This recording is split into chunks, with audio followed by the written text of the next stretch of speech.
ညာရှိတဲ့ပုဂ္ဂိုလ်ဆိုတာကိုချမ်းသာဖို့အတွက်သူများကိုဒုက္ခပေးလိမ့်မရှိဘူး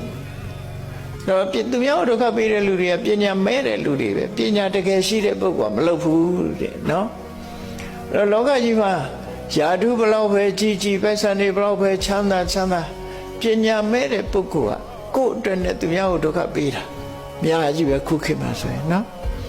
အဲ့ဒါလို့ကိုယ့်အတွက်နဲ့ကိုချမ်းသာဖို့အတွက်နဲ့သူများကိုဒုက္ခပေးတဲ့လူတွေဟာပညာမဲ့တဲ့ပုဂ္ဂိုလ်တွေလူကောင်းမဟုတ်တဲ့ပုဂ္ဂိုလ်တွေလို့သူတို့ဆိုလို့တယ်တကယ်ပညာရှိတဲ့ပုဂ္ဂိုလ်ကကိုယ့်ရဲ့ချမ်းသာရေးအတွက်သူများကိုဘယ်သူမှဒုက္ခမပေးလိမ့်မရှိဘူးတဲ့ပါပါဏိကမ္မာဏိသမာစရန္တိမဟုတ်တာဘယ်တော့မှမလုပ်ဘူးတဲ့ကိုချမ်းသာဖို့အတွက်မဟုတ်တာဘယ်တော့မှမလုပ်ဘူးလောကမှာကိုကျိုးစည်းပွားအတွက်ပြီးလုပ်ပြီးတော့မဟုတ်တာလုပ်တဲ့လူတွေကဗမာပြည်မှာပြည့်နေတာနော်ကိုကျိုးစည်းပွားရဖို့မဟုတ်တာတွေလုပ်ကြတယ်အဲ့ဒါမျိုးဘယ်တော့မှမလုပ်ဘူးတဲ့ပညာရှိတဲ့ပုဂ္ဂိုလ်ကဒုက္ခေနဖုဒ္ဓခလိတာပိတန္တာမတော်ရစယာရုကုန်သိစီးတဲ့ဥစ္စာတွေထိခိုက်ပြီးမတော်တဆဒုက္ခရောက်နေအောင်တောင်မှပဲ